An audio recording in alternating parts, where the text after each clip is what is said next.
আসলে দেখুন, সবকিছুতেই লেডিস ফার্স্ট ব্যাপারটা বললে একটু ভুল হয়ে যাবে। প্রথমে আপনি যেটি বললেন যে আসলে হস্তমৈথুনের সাথে বীর্যের কোয়ালিটির কোনো সম্পর্ক আছে কিনা। যৌনাঙ্গের যদি আপনি কোনো রোগ বলেন, শুধুমাত্র মেডিকেল পোর্শনটুকুই তারা ডিল করতে পারবে। পুরুষ বন্ধ্যাত্বের বেশিরভাগ রোগী আমরা দেখেছি যে আসলে পুরুষ বা মহিলা কারোরই কোনো শারীরিক সমস্যা বা কোনো রোগ আসলে খুঁজে পাওয়া যায় না। ভিডিওগুলো দেখে আসলে সবার মনে হয় যে পর্নে একজন স্টার তার ক্লাইম্যাক্সে পৌঁছাতে সময় লেগে যাচ্ছে 30 মিনিট। তো আসলে 3 থেকে 5 মিনিট সেক্স করাটাই হচ্ছে একজন সুস্থ স্বাভাবিক মানুষের জন্য স্বাভাবিক। আমার কাছে কিন্তু অনেক হোমিওপ্যাথি, ইউনানি এবং আয়ুর্বেদিক যারা এই ধরনের ওষুধ দিয়ে থাকে, তারাও এই ধরনের সমস্যা নিয়েই আমার কাছে এসেছে। শুধু দর্শক, আসসালামু আলাইকুম, সবাইকে স্বাগত মিট দ্য ডক আজকের পর্বে। শুরুতেই শোটার ফরম্যাটটা একটু বলে রাখি। ধারাবাহিকভাবে এই চ্যানেলে বিভিন্ন বিশেষজ্ঞ চিকিৎসককে আমন্ত্রণ জানানো হবে এবং সেই সমস্ত টপিক নিয়ে আলোচনা করা হবে যেই টপিকগুলো নিয়ে সাধারণ জনগণের মধ্যে একটা ভ্রান্ত ধারণা বা মিসকনসেপশন আছে। যারা চ্যানেলটিকে অলরেডি সাবস্ক্রাইব করে রেখেছেন তাদের প্রতি থাকলো অনেক কৃতজ্ঞতা, আর যারা এখনো সাবস্ক্রাইব করেননি এই পরের পর্বগুলো দেখার জন্য অবশ্যই সাবস্ক্রাইব করে রাখার অনুরোধ থাকলো। তো চলুন শুরু করা যাক আজকের মিট দ্য ডকের প্রথম পর্ব।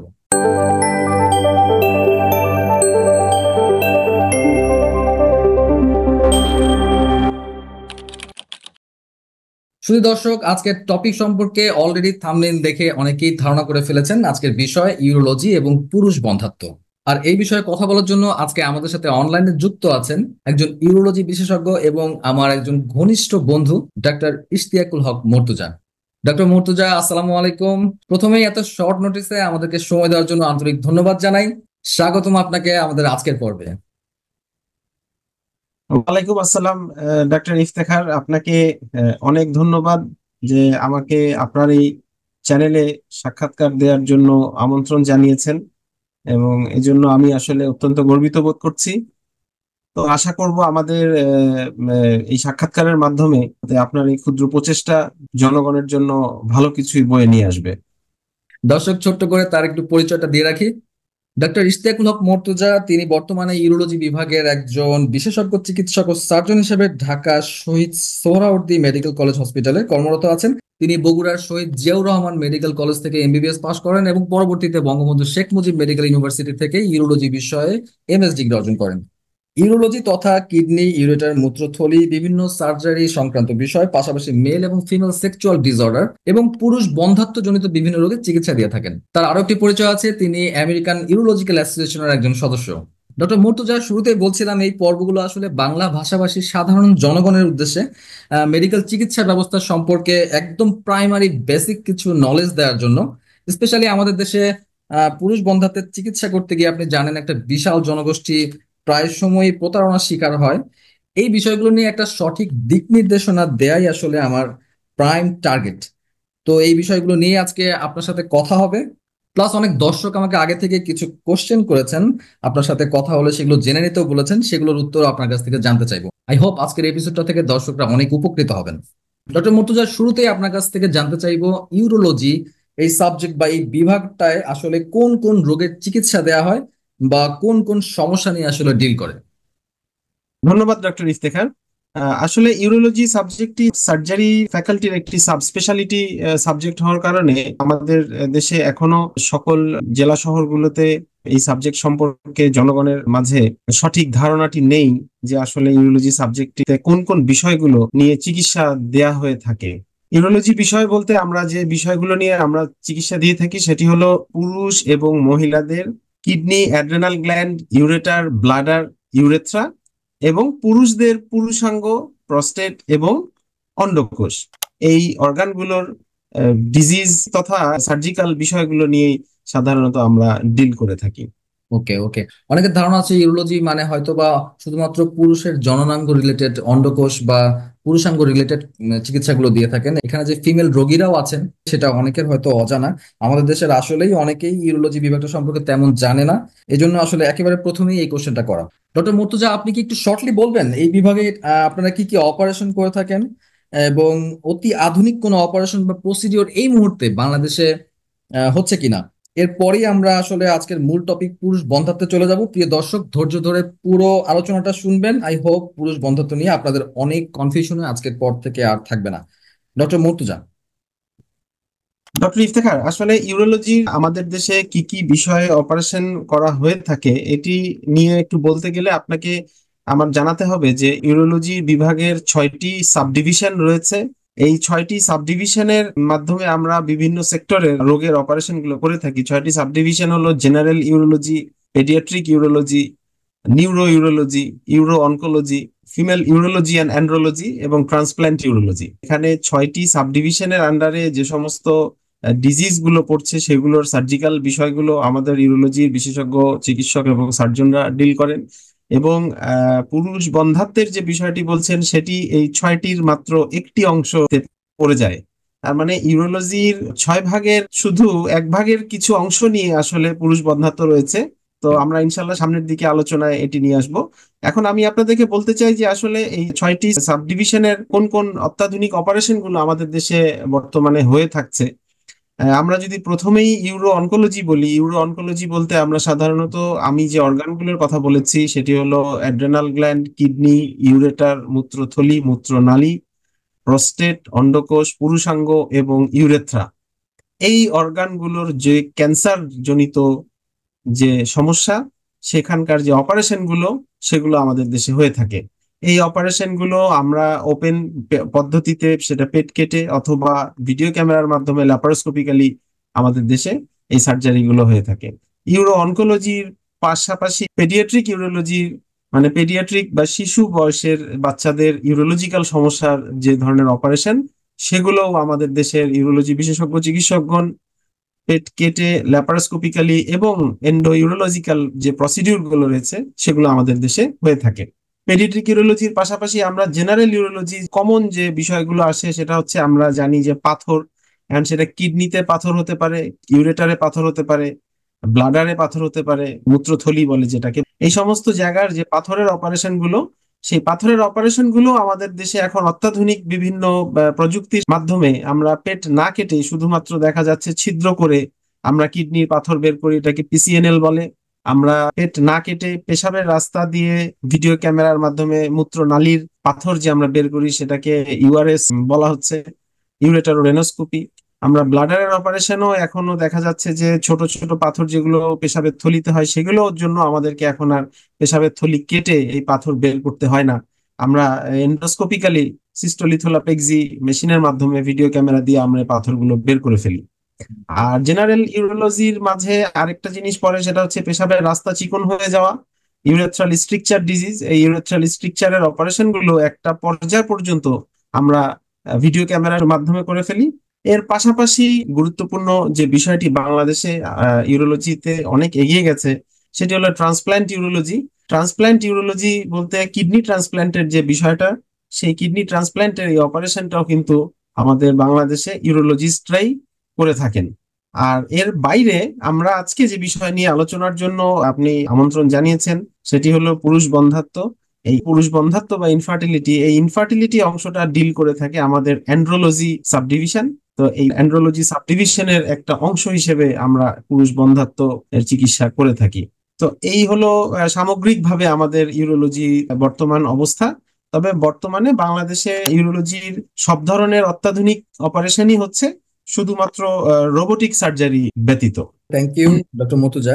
আমার মনে হয় এবার আমরা আলোচনার একবারে মূল টপিকে চলে যাই। হ্যাঁ, ডক্টর মর্তুজা, আপনার কাছে আমার প্রথম প্রশ্ন থাকবে, পুরুষ বন্ধ্যাত্ব বলতে আসলে কি বোঝায়? মানে কখন আমরা বলবো এটা পুরুষ বন্ধ্যাত্ব, এবং পুরুষ বন্ধ্যাত্বের মোটা দাগে কিছু কারণ যদি বলেন ডক্টর মর্তুজা। ডাক্তার ইফতেখার, আসলে শুধুমাত্র পুরুষ বন্ধ্যাত্ব বলার আগে আমাদেরকে বন্ধ্যাত্ব বিষয়টা নিয়ে একটু বলে রাখা উচিত।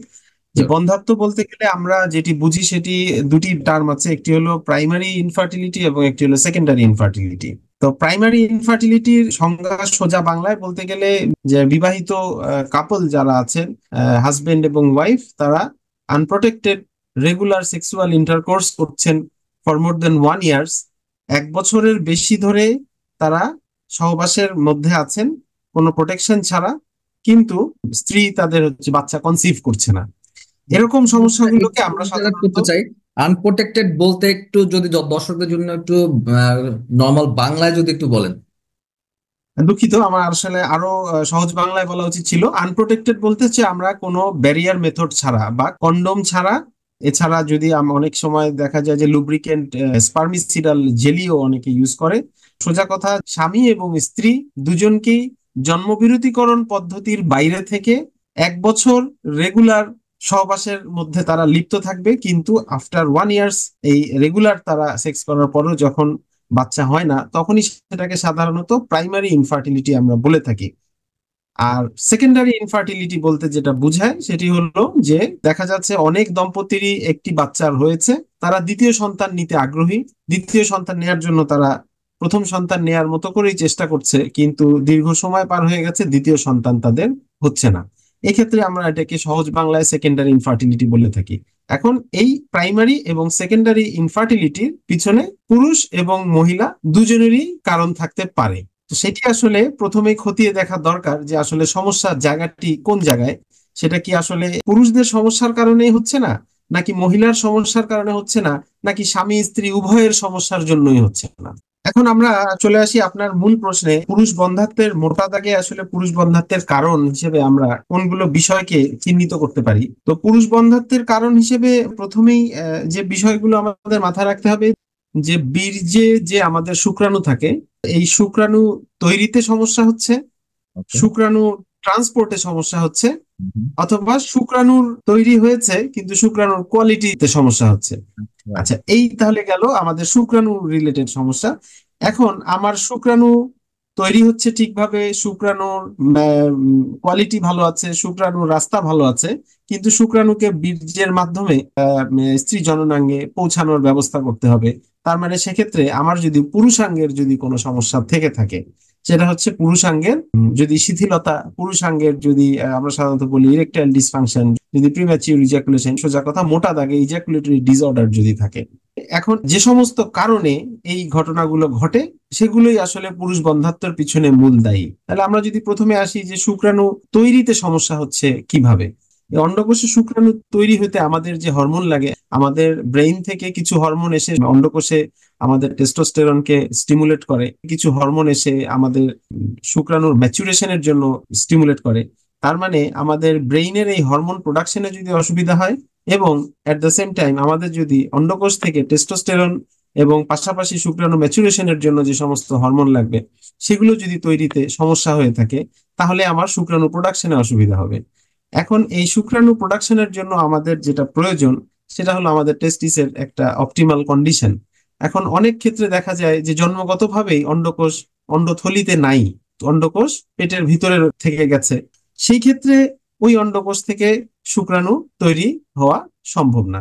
আবার দেখা গেছে যে সবই ভালো আছে, হরমোন ভালো, অন্ডকোষ ভালো, সবই ভালো, কিন্তু ওই ব্যক্তি কাজ করে এমন একটি প্রতিষ্ঠানে যেখানে তাকে সবসময় একটা রেডিয়েশনের এক্সপোজার তার রয়েছে, সেক্ষেত্রে দেখা যাবে যে তাহলে তার শুক্রাণু প্রোডাকশন কমে যাবে। আবার পাশাপাশি কোনো কারণে যদি অন্ডকোষ কখনো আঘাতপ্রাপ্ত হয়, আবার অনেক সময় আমাদের দেশে একটি কমন বিষয় আমরা সাধারণত দেখে থাকি, ভ্যারিকোসিল। ভ্যারিকোসিল মানে অন্ডকোষের যে হলো শিরা উপশিরা সেগুলো মোটা হয়ে যায়।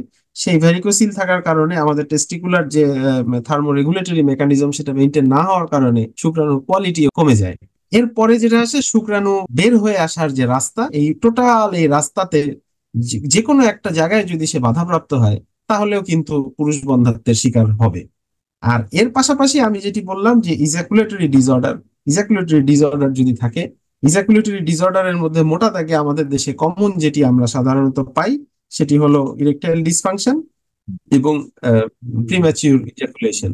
এই দুটোর কারণে আমাদের এই বন্ধ্যাত্বের শিকার হয়ে থাকে আমাদের দেশের পুরুষেরা। ধন্যবাদ ডক্টর মর্তুজা, অনেক সুন্দরভাবে কারণগুলো ব্যাখ্যা করেছেন। তো মোটা দাগে যদি আমরা জাস্ট কারণগুলো যদি বলি, তাহলে আসলে দাঁড়াচ্ছে যে শুক্রাণুর ফ্যাক্টরিতে কিছু সমস্যা থাকলে শুক্রাণু তৈরি হচ্ছে না। সেটা হতে পারে কোনো হরমোনের কারণে, হতে পারে বা অন্য কোনো ফ্যাক্টরের কারণে শুক্রাণু তৈরি হচ্ছে না। আর আরেকটা বিষয় যেটা বললেন যে তৈরি ঠিক হচ্ছে, কিন্তু এটা বের হওয়ার যে রাস্তাটা, সেই রাস্তায় কোনো ব্লকেজ আছে, সেটা ইনফ্লামেশনের জন্য হোক বা কোনো ইনজুরির জন্য হোক বা কোনো অপারেশনের জন্য হোক। রাইট। আর আরেকটা বললেন যে হ্যাঁ, রাস্তাও ঠিক আছে, ফ্যাক্টরিও ঠিক আছে, কিন্তু পুরুষাঙ্গটা কোনো একটা কারণে দৃঢ় হতে পারছে না, কিংবা সময়ের আগেই বীর্য পড়ে যাচ্ছে, এই তো। জি, মোটা দাগে পুরুষ বন্ধ্যাত্বের কারণ মূলত এগুলোই। আচ্ছা, অনেক ধন্যবাদ ডক্টর মর্তুজা। যে কারণগুলো এই মাত্র বললেন, এর মধ্যে কোন কোন কারণগুলো বা কোন কোন কন্ডিশনগুলো আসলে ইউরোলজি ডিল করে। অর্থাৎ সহজ করে যদি আপনাকে কোশ্চেনটা করি যে কোন কোন কেসে রোগীরা বুঝবেন যে হ্যাঁ আমাকে এখন ইউরোলজিস্ট একজনের পরামর্শ নিতে হবে, এই ব্যাপারটা যদি একটু সহজ করে আমাদের দর্শকদের জন্য বলেন। আচ্ছা, ধন্যবাদ ডাক্তার ইফতেখার। এখানে একটা বিষয় বলতে চাই যে আসলে পুরুষ বন্ধ্যাত্বের মূলত সম্পূর্ণ বিষয়টি আসলে ইউরোলজিস্টরাই ডিল করে।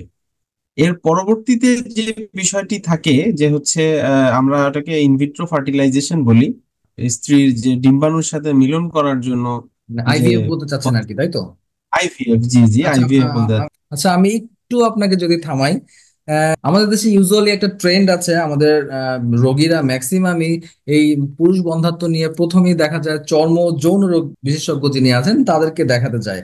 এই ব্যাপারটাও আপনার বক্তব্যের মধ্যে যদি আসে তাহলে মনে হয় দর্শকদের খুব উপকার হয়। জি হ্যাঁ, এই ঠিকই বলেছেন আপনি। তবে চর্ম যৌন রোগ বিশেষজ্ঞদের কাছে পুরুষ বন্ধ্যাত্ব নিয়ে তারা যেতে পারেন, একজন ইনিশিয়াল কনসালটেন্ট হিসেবে তারা তার কনসালটেশন নিতে পারেন।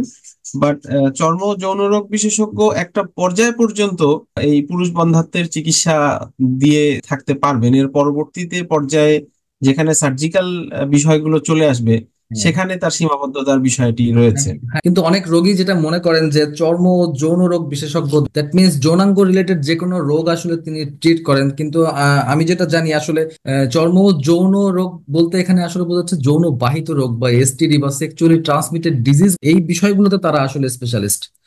ব্যাপারটা কি এরকম না? জি, আপনার কথার সাথে আমি সম্পূর্ণরূপে একমত। এখানে একটি আমাদের ভ্রান্ত ধারণা রয়েছে যে আসলে একটি হলো যৌনাঙ্গের রোগ আর একটি হলো যৌন বাহিত রোগ, দুটো রাইট। জিনিস আসলে এক নয়। একটা যৌন বাহিত রোগ বলতে যেটি আসলে আমরা বুঝি সেটি হচ্ছে যে অনিরাপদ শারীরিক মিলন বা বহুগামিতা, বা আমাদের দেশে যারা এগুলোর সাথে জড়িত থাকে, এ ধরনের সম্পর্কে জড়িত থাকার ফলে আমাদের যে যৌন বাহিত রোগগুলো একজনের শরীরে চলে আসে, এই রাইট। চিকিৎসাগুলোর বিষয়ে চর্ম যৌন রোগ বিশেষজ্ঞরা তাদের বিশেষজ্ঞ পরামর্শ দিয়ে থাকেন। কিন্তু যৌনাঙ্গের যদি আপনি কোনো রোগ বলেন, যৌনাঙ্গের রোগের শুধুমাত্র মেডিকেল পোর্শনটুকুই তারা ডিল করতে পারবে। তার পরবর্তী সার্জিক্যাল বিষয় চলে আসলে সেইখানে আসলে অবশ্যই ইউরোলজিস্টদের শরণাপন্ন রোগীকে হতে হবে। Right, right. আর একটা বিষয় আমি আপনার সাথে একটু অ্যাড করতে চাই যে আমাদের দেশের সিনারিওটা কেমন। আমাদের দেশের সিনারিওটা হচ্ছে এরকম যে একটা দম্পতি যখন সন্তান হচ্ছে না, প্রথমেই তারা কিন্তু যায় আসলে গাইনি স্পেশালিস্টের কাছে, তাই না? তো গাইনি স্পেশালিস্ট যখন সিমেন অ্যানালাইসিস করতে দেন, তখন যদি দেখেন যে সিমেন অ্যানালাইসিস রিপোর্টটা খারাপ, সেই ক্ষেত্রে হয়তো বা তিনি তাকে রেফার করতে পারেন প্রপার জায়গায়। ব্যাপারটা কি এরকম না? জি, আপনি সঠিক বলেছেন। আমাদের দেশে আসলে সিনারিটা এরকমই বলা যায় বেশিরভাগ ক্ষেত্রে। কারণ এখানে যেহেতু স্ত্রী এবং পুরুষ দুজনেরই শারীরিক সমস্যার কারণ হিসেবে বন্ধ্যাত্বর বিষয়টি ঘটে থাকে, তো তারা স্বাভাবিকভাবেই প্রথমে কিন্তু আগে একজন গাইনোকোলজিস্ট বিশেষজ্ঞের কাছে কিন্তু যাবে। সবকিছুতে দেখা যায় যে প্রথমেই ফিমেল পার্টনারকে আসলে দোষারোপ করা হয়, যে ফিমেল পার্টনারই মনে হয় এর জন্য দায়ী। আমার তো মনে হয় যে এটা একটা কারণ। আসলে দেখুন, সবকিছুতেই লেডিস ফার্স্ট ব্যাপারটা বললে একটু ভুল হয়ে যাবে। এখানেও আমরা আসলে ওই কথার প্রেক্ষিতেই মনে হয় যে বাংলাদেশের মানুষরা জিনগতভাবেই লেডিসদেরকে ফার্স্টেই চিন্তা করে। আসলে ব্যাপারটি তা নয়। যে কোনো একটি বন্ধ্যাত্বের ক্ষেত্রে নারীরা যেরকম শারীরিক অসুস্থতার কারণে এই সমস্যা ভুগতে পারে, ঠিক তেমনি ভাবে পুরুষদের শারীরিক অসুস্থতার কারণেও একটি দম্পতি সন্তানের মুখ না দেখতে পারে। ওকে এই ফাইন, এই আমি যদি বিষয়টা একটা আসলে সিনারিও বলি ডক্টর মুর্তজা, আমি যদি একটা সিনারিও বলি যে একটা দম্পতি অনেক বছর ধরে ট্রাই করছে, তাদের সন্তান হচ্ছে না, তাহলে শুরুতেই তার আসলে কোথায় যাওয়া উচিত এবং পরবর্তীতে স্টেপ বাই স্টেপ তাকে কোন ধরনের ডক্টরের সাথে পরামর্শ করা উচিত, এই কোশ্চেনের অ্যান্সারটা দিবেন এবং তারপরে সাথে সাথে একটু একটু ছোট্ট করে বলে দিবেন যে পুরুষ বন্ধ্যাত্বের ক্ষেত্রে আসলে বেসিক কি কি টেস্ট করতে হয়। আমি কি কোশ্চেনটা আরেকবার বলবো? আচ্ছা, না জি, ধন্যবাদ। আমি আপনার প্রশ্ন বুঝতে পেরেছি। ওকে। প্রথমে একটি দম্পতি গাইনোকোলজিস্টের কাছে যাওয়াটা আমি আসলে কোনোভাবেই এটা আমি খারাপ চোখে দেখি না। কারণ হচ্ছে সিমেন অ্যানালাইসিস পুরুষদের ক্ষেত্রে বন্ধ্যাত্বের একটি বেসিক টেস্ট। এই টেস্টটি একজন গাইনোকোলজিস্ট দিতে পারেন।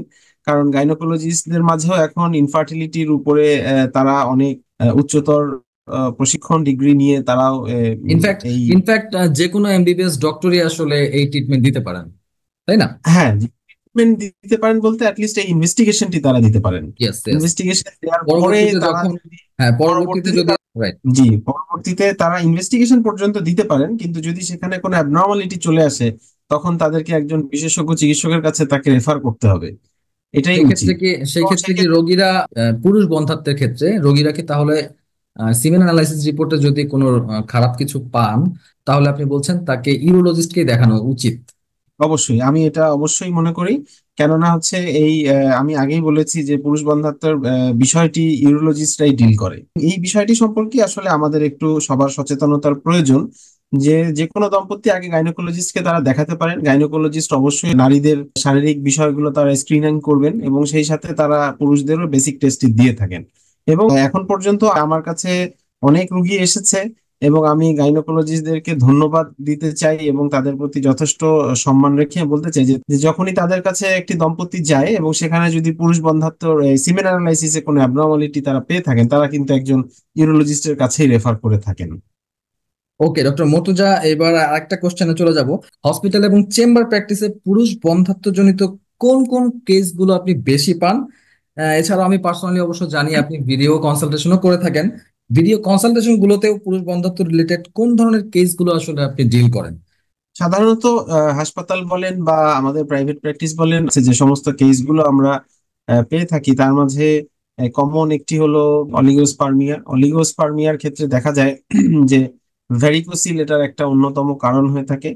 এছাড়া আবার আমরা আরেকটিও আমরা পেয়ে থাকি, যে সেটি হলো যে জন্ম বিরতিকরণ পদ্ধতি হিসেবে আমাদের দেশে এটি কমন ট্রেন্ড আছে, সেটি আপনি জানেন, সেটি হচ্ছে ভ্যাসেক্টমি। সরকার থেকেই এই নন স্কালপেল ভ্যাসেক্টমিতে যে সমস্ত পুরুষরা স্বেচ্ছায় জন্ম নিয়ন্ত্রণের জন্য এগিয়ে আসেন, সরকার থেকেও তাদেরকে বিশেষ পুরস্কার দেয়া হয়। তারপরেও দেখা গেছে যে 5 বছর পরে বা 10 বছর পরে সেই দম্পতি দেখা যায় পুনরায় তারা সিদ্ধান্ত পরিবর্তন করে তারা আবার সন্তান নিতে চান।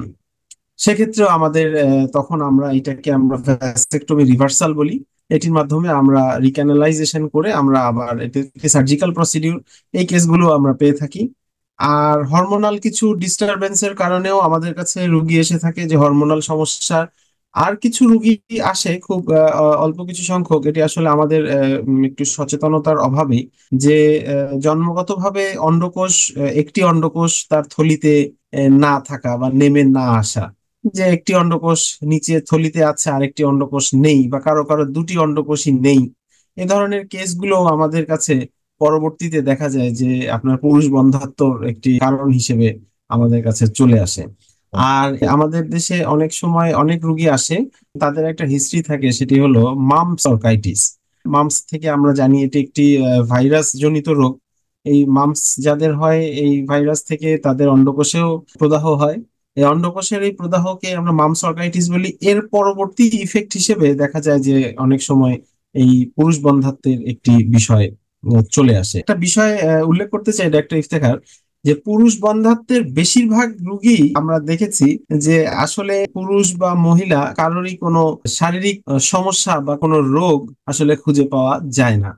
আমি এই বিষয়টা আসলে নিয়ে একটু বলতে চাচ্ছিলাম, কোশ্চেন করতে চাচ্ছিলাম যে যাদের ক্ষেত্রে আমরা দেখবো যে পুরুষ বা মহিলা কারোরই কোনো সমস্যা নাই, ইভেন পুরুষের সিমেন্ট রিপোর্টও নর্মাল, মহিলার সমস্ত report normal, hormone report normal, ultrasonogram normal, এই ধরনের কেসগুলোর আসলে শেষ পরিণতিটা কি? এই পেশেন্ট গুলো আসলে কার কাছে যাবে? কোন ধরনের ডক্টরকে তাদের দেখানো উচিত? তবে একটা বিষয় যেটা লক্ষ্য করা যায়, যে সেটি হলো আসলে আমাদের বাংলাদেশে সেক্স এডুকেশনটা এইভাবে এখনো ডেভেলপ না করার কারণে যে বিবাহিত মানুষরা দেখা যাচ্ছে যে সেক্স করছে, কিন্তু আসলে অ্যাকচুয়ালি কোন টাইমটাতে সেক্স করলে বাচ্চা হবার সম্ভাবনাটা সবচেয়ে বেশি থাকে, এই নলেজটি নেই। যার কারণে দেখা যাচ্ছে যে নারী এবং পুরুষের কারোরই কোনো সমস্যা নেই, কিন্তু আসলে তারা সঠিক টাইমিং এ সেক্সটি করছে না। এটি আপনি জানেন যে মহিলাদের ঋতুচক্রের যে শেষ যে 14 দিন, এই 14 দিন হলো ফিক্সড। এবং এই শেষ থেকে রেট্রোগ্রেডলি পিছনের দিকে 14তম দিনে আসলে ওই সময় তাদের ওভুলেশন হয় ওভারি থেকে। এখন হ্যাঁ। এই 14তম দিনটাকে ধরে সামনে এবং পিছনে একদিন প্লাস মাইনাস করে, যে টোটাল আপনার যদি 12তম, 13তম, 14তম, 15তম এবং 16তম, এই 4 দিন হচ্ছে খুবই ভাইটাল। আপনি এই 4টা দিন আপনাকে কন্ডোম ছাড়া বা কোনো প্রোটেকশন ছাড়া বা কোনো জন্ম বিরতিকরণ পদ্ধতি ছাড়া আপনাকে সহবাসে মিলিত হতে হবে। রাইট, এটা একটা এই ইম্পর্টেন্ট কথা বিষয়গুলো বলেছেন। আমার চ্যানেলের অনেক দর্শক আছেন যারা প্রায় আমাকে এই ধরনের প্রশ্ন করেন যে আমার ওভুলেশনের ডেট আসলে কবে হতে পারে। তো এই বিষয়ে আমার চ্যানেলে একটা ভিডিও আছে, ওভুলেশনের ডেটটা কিভাবে হিসেব করে বের করা যায় সেটা আই বাটনে ক্লিক করে দেখে নিতে পারবেন। আমি ভিডিও ডেসক্রিপশনেও দিয়ে দিব। ডক্টর মর্তুজা, আরেকটা কোশ্চেন আমি একটু তাড়াতাড়ি করে ফেলতে চাই, ভিডিওটা অনেক লেন্দি হচ্ছে আসলে। আজকের আয়োজনের প্রোমো পাবলিশ করার আগে অসংখ্য রোগী হোয়াটসঅ্যাপ, আমার মেইলে বিভিন্ন প্রশ্ন করেছে এবং আপনার কাছ থেকে সাজেশন চেয়েছেন। আমি তার মধ্যে কিছু প্রশ্ন যদি নেই, যেমন একজন দর্শক জানতে চেয়েছেন পুরুষ বন্ধ্যাত্বজনিত প্রবলেমে হোমিওপ্যাথি, আয়ুর্বেদিক কিংবা ইউনানি মেডিসিন এই ধরনের ট্রিটমেন্টের কোনো উপকারিতা আছে কিনা, অর্থাৎ এগুলোর কার্যকারিতা কেমন। আমার মনে হয় প্রশ্নটা আসলে এমন যে পুরুষ বন্ধ্যাত্বের চিকিৎসায় অ্যালোপ্যাথিক চিকিৎসা পদ্ধতি ছাড়াও অন্যান্য বিকল্প যে পদ্ধতিগুলো আছে এগুলোর মধ্যে কোনটা বেটার বলে আপনি মনে করেন এবং কেন, খুব শর্টলি যদি একটু বলেন। ধন্যবাদ ডক্টর ইফতেখার, আপনি এত গুরুত্বপূর্ণ একটি বিষয় বলেছেন। আসলে এটি শর্টলি বলা খুব কঠিন হয়ে যাবে এই কারণে যে বাংলাদেশে হোমিওপ্যাথি, আয়ুর্বেদী এবং ইউনানি এই তিনটার সবচেয়ে বেশি ব্যবহার হয়। তার মধ্যে একটি হলো ইজাকুলেটরি ডিসঅর্ডার, একটি হলো ইরেকটাইল ডিসফাংশন এবং আরেকটি হলো এই পুরুষ বন্ধ্যাত্ব। এবং Yes. এই তিনটির ক্ষেত্রেই এই ইউনানি, আয়ুর্বেদী এবং হোমিওপ্যাথির কোনো রোল আছে বলে আমার জানা নেই।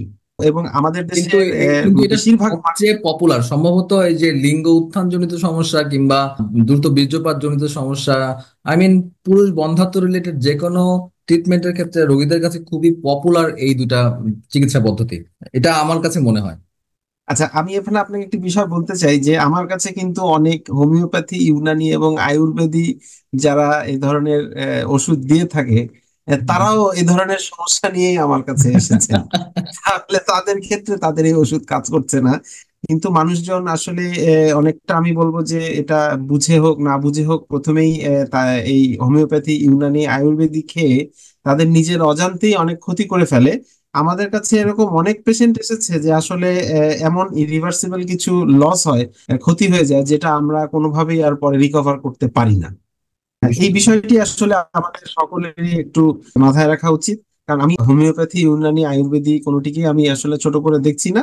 তবে এই ইরেকটাইল ডিসফাংশন এবং হচ্ছে ইজাকুলেটরি ডিসঅর্ডার এবং এই পুরুষ বন্ধ্যাত্বে এই হোমিওপ্যাথি, ইউনানি এবং আয়ুর্বেদির রোল নিয়ে আমার যথেষ্ট সন্দেহ আছে। কেননা এগুলোর কোনো প্রুভেন বেনিফিট আছে বলে কোনো স্টাডি ইন্টারন্যাশনালি আছে কিনা আমার জানা নেই। অন্তত আমার চোখে পড়েনি।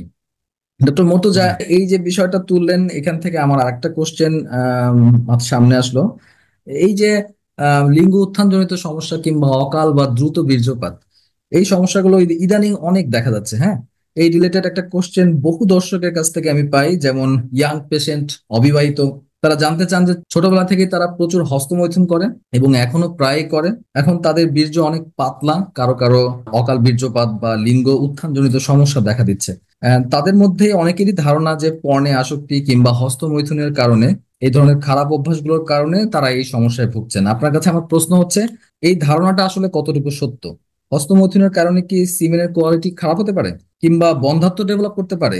এর সাথে আরেকটা ব্যাপার কাইন্ডলি বলবেন, প্রিম্যাচিউর ইজাকুলেশন এবং ইরেকটাইল ডিসফাংশন এই সমস্যাগুলোর আসলে ট্রিটমেন্ট কি, ডক্টর মর্তুজা?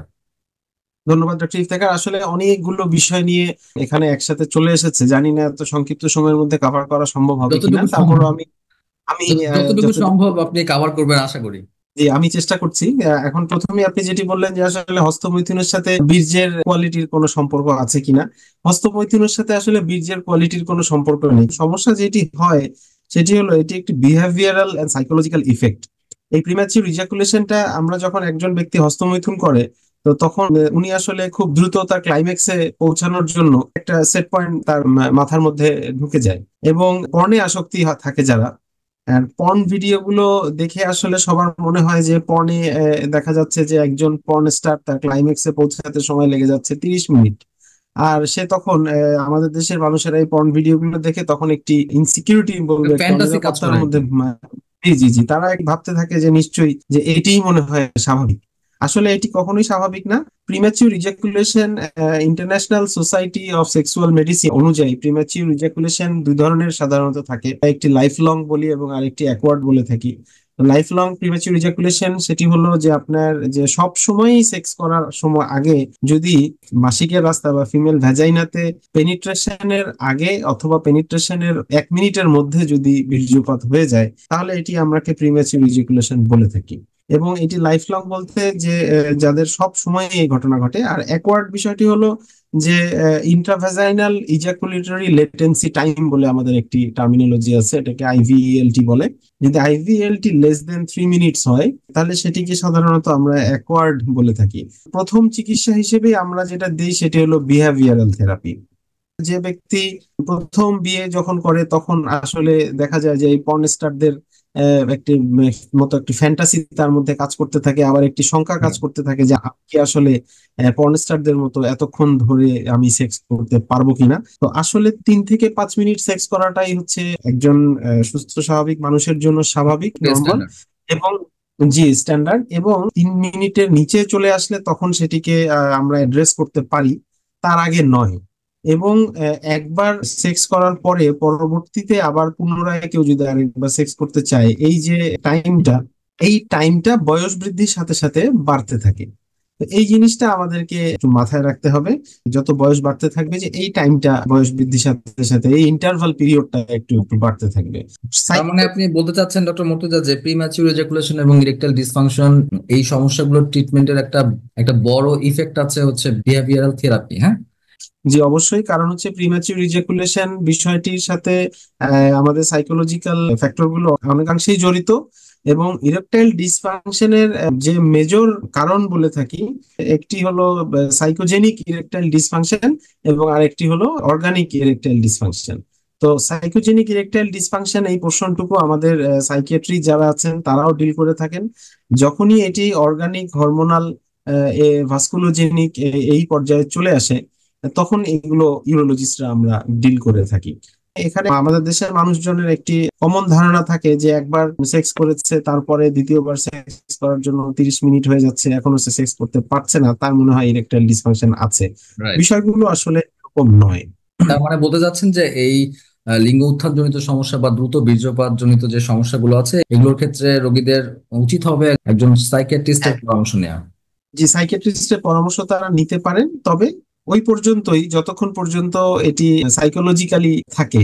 তারপরে যখনই এটি অর্গানিক হয়ে যায় তখন তাকে ইউরোলজিস্টের পরামর্শ অবশ্যই নিতে হবে। ওকে, রাইট।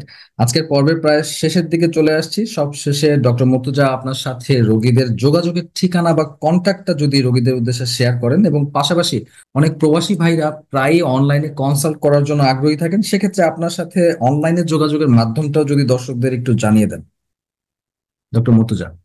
আচ্ছা, আমি প্রিম্যাচিউর ইজাকুলেশন নিয়ে আরেকটু কথা না বললেই নয়, যে শিওর, প্রিম্যাচিউর শিওর। ইজাকুলেশন আমাদের কাছে অনেক রোগী আসেন। তো প্রিম্যাচিউর ইজাকুলেশনের ক্ষেত্রে আমরা প্রথমত রোগীদেরকে কাউন্সেলিং এবং বিহেভিয়ারাল থেরাপি এটি আসলে একটি মুখ্য।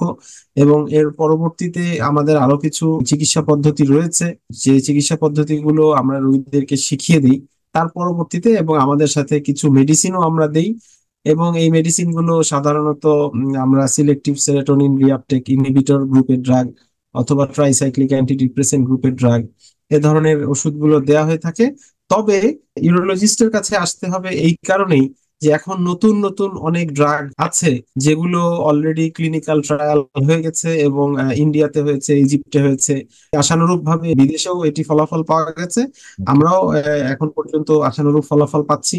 তো এই জন্যই আসলে আমি বলবো যে প্রিম্যাচিউর ইজাকুলেশন, ইরেকটাইল ডিসফাংশন এই দুটি ক্ষেত্রে চর্ম, যৌন এবং সাইকিয়াট্রি তাদের কাছে দেখাতে পারে।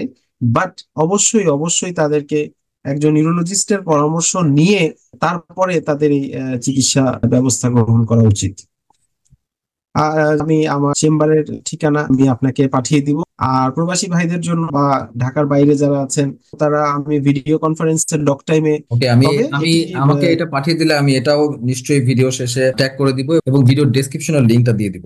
তবে আমি একটি কথা বলে রাখতে চাই যে আসলে যে কোনো চিকিৎসা পদ্ধতির ক্ষেত্রেই আসলে রোগী না দেখে এবং রোগীকে এক্সামিন না করে শুধুমাত্র ভিডিও কনসালটেন্সির মাধ্যমে 100% চিকিৎসা দেয়া সম্ভব হয় না। ওকে, ডক্টর মুর্তজা, আবারও আপনাকে অশেষ ধন্যবাদ আমাদের আমন্ত্রণে সাড়া দিয়ে দর্শকদের সাথে এতক্ষণ সময় দেওয়ার জন্য। এবং পাশাপাশি আশা থাকবে ভবিষ্যতেও আপনাকে আমরা আমাদের প্রোগ্রামে আবারও পাবো। এবং আরো আশা থাকবে চ্যানেলের দর্শকরা নিশ্চয়ই কখনো আপনার কাছে চিকিৎসার জন্য যাবেন এবং সঠিক চিকিৎসাটা পাবেন। ডক্টর মুর্তজা, আপনার জন্য অনেক অনেক দোয়া এবং শুভকামনা।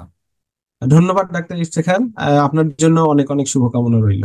দর্শক, আজকের পুরো আলোচনা থেকে যদি প্রধান প্রধান কয়েকটা পয়েন্ট নিয়ে সামারি করি, তাহলে সংক্ষেপে যা দাঁড়ায়, পুরুষ বন্ধাত্বের সাথে হস্তমৈথুন বা মাস্টারবেশনের কোনো বৈজ্ঞানিক ভিত্তি বা সম্পর্ক আসলে নেই। এক, দুই, এই সমস্যায় প্রাথমিকভাবে হাজবেন্ড এবং ওয়াইফ দুইজনই একসাথে দেখাবেন একজন ফার্টিলিটি এক্সপার্টকে, যেটা বাংলাদেশের প্রেক্ষিতে হতে পারে একজন গাইনি বিশেষজ্ঞ।